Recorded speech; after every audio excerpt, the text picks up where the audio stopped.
రావటం అంటే నిజంగా నాకు ఆ ఆలోచన ఏర్పడటానికి ఏదైతుందో కారకులు నువ్వు కాదని చెప్పంటున్నాను. నేను 16th Feb మున్సిపల్ చైర్పర్సన్ ఎన్నిక నాడు ఏదైతుందో అంటే selection of the candidates, chairman election ఇవన్నీ దృష్టిలో పెట్టుకొని కొంత మానసికంగా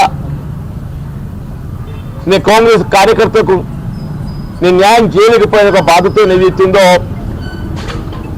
కాంగ్రెస్ పార్టీలో కొనసాగడం ఆలోచించుకునే పరిస్థితి ఉత్పన్నమవుతుంది, ఏర్పడుతుందని చెప్పి నేను పేర్కొనని చెప్పంటే అంటే ఇవాళ ఏదైతుందో నిజంగానే నేను కాంగ్రెస్ పార్టీ నుండి విడిపోవాలి అని భావిస్తే దాని బాధ్యుడు ఎవరు? ఈ సంజయ్ కుమార్ గారు కాదా అని చెప్పంటున్నాను. నువ్వు వచ్చి మాకు చిచ్చు పెట్టకుంటే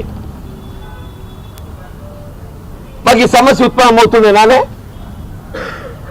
నేను 4 దశాబ్దాల కాలం అని చెప్పంటున్నాను. 1984 December I believe I join in to Congress party. సరే ఒక ఎన్నిక గెలిచా, ఒక ఎన్నిక ఆశించిన ఫలితం పొందలేకపోయా. మరి స్థానిక సంస్థలు ఎక్సెప్ట్ ఇన్ 2019 అన్ని ఎన్నికల్లో ఏదైతుందో కాంగ్రెస్ పార్టీ మేము విజయం సాధించామని చెప్పండి. అది మండలాలే కానీ మున్సిపాలిటీ కానీ let what ever it is. మిత్రులకు అందరూ తెలుసు అని చెప్పంటున్నాను. భట్టి గారు డైరెక్ట్ ఎలక్షన్ మున్సిపల్ కౌన్సిల్ ఏదైతుందో అప్పుడు 32 అనుకుంటా 25-27 గెలిచినమే.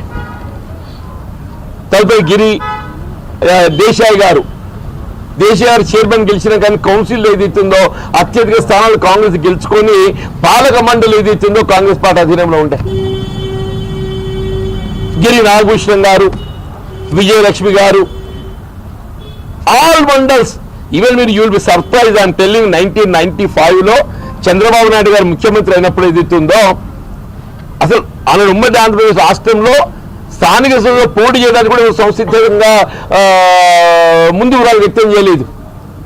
But Jagtial is only the constituency.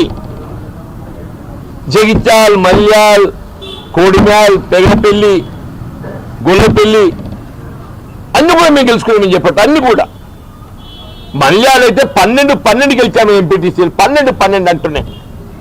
Jagtial 16లో 12 గెలిచాం. కోడిమేల 11-9 గెలిచామని చెప్పంటున్నాయి. అంటే కాంగ్రెస్ పార్టీ ఐక్యతకు జగిత్యాల నియోజకవర్గం నిదర్శనం అని చెప్పంటారు.